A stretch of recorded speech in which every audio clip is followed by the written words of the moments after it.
मित्र की सलाह। दुर्गादास था तो धनी किसान, किंतु बहुत आलसी था। वह न अपने खेत देखने जाता था, न खलिहान। अपनी गाय भैंसों की भी वह खोज खबर नहीं रखता था और न अपने घर के सामानों की ही देखभाल करता था। सब काम वह नौकरों पर छोड़ देता था। उसके आलस और कुप्रबंध से उसके घर की व्यवस्था बिगड़ गई। उसको खेती में हानि होने लगी।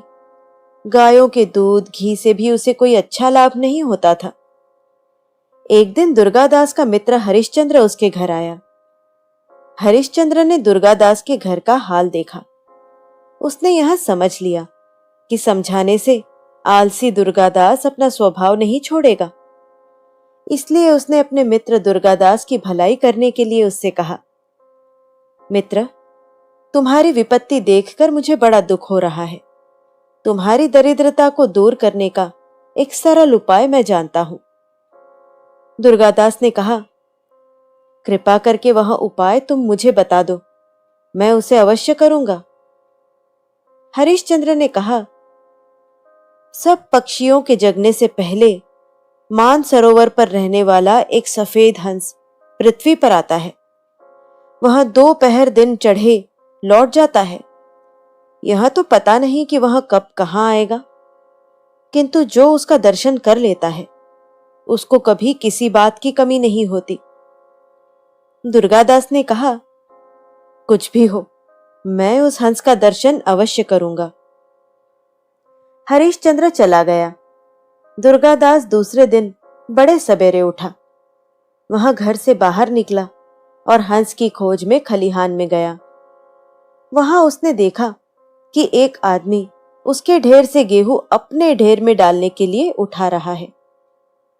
दुर्गादास को देखकर वह लज्जित हो गया और क्षमा मांगने लगा। खलिहान से वह घर लौट आया और गौशाला में गया। वहां का रखवाला गाय का दूध धोकर अपनी स्त्री के लोटे में डाल रहा था। दुर्गादास ने उसे डांटा। घर पर जलपान करके हंस की खोज में वह फिर निकला और खेत पर गया। उसने देखा कि खेत पर अब तक मजदूर आए ही नहीं थे। वह वहां रुक गया। जब मजदूर आए तो उन्हें देर से आने का उसने उलाहना दिया। इस प्रकार वह जहां गया वहीं उसकी कोई न कोई हानि रुक गई। सफेद हंस की खोज में दुर्गादास प्रतिदिन सवेरे उठने और घूमने लगा। अब उसके नौकर ठीक काम करने लगे। उसके यहाँ चोरी होनी बंद हो गई।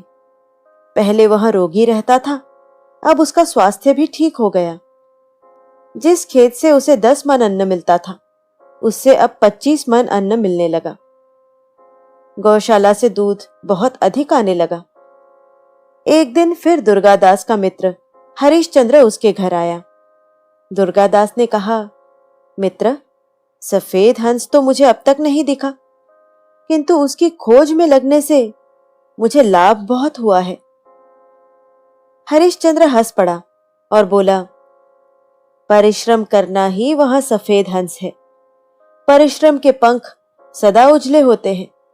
जो परिश्रम न करके अपना काम नौकरों पर छोड़ देता है वह हानि उठाता है, और जो स्वयं परिश्रम करता है तथा जो स्वयं नौकरों की देखभाल करता है वह संपत्ति और सम्मान पाता है।